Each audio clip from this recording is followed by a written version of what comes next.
Saudara, kelangkaan gas LPG 3 kg yang terjadi di Kolaka, Sulawesi Tenggara dibantah oleh agen gas LPG. Distribusi dari Pertamina selama ini dianggap masih normal. Namun menurut agen tidak menepis juga ada agen nakal yang menjual gas LPG 3 kg di atas harga normal.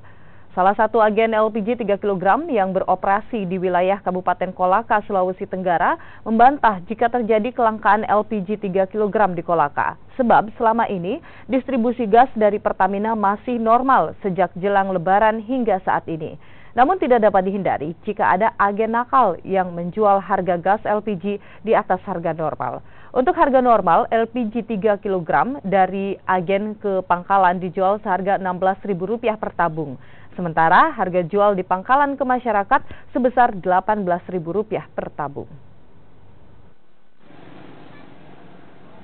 Sejauh ini ada kenaikan, tapi kita tidak bisa ini, paling hanya ingatkan ke pangkalan jangan jual di atas head. Adapun nanti kalau yang kedapatan ya kita akan sanksi. Untuk sanksinya Pak, kalau menjual di atas harga head itu seperti apa? Pertama teguran, kedua pengurangan jatah pangkalan, ketiga PAU putus kontrak. Saudara, kita ke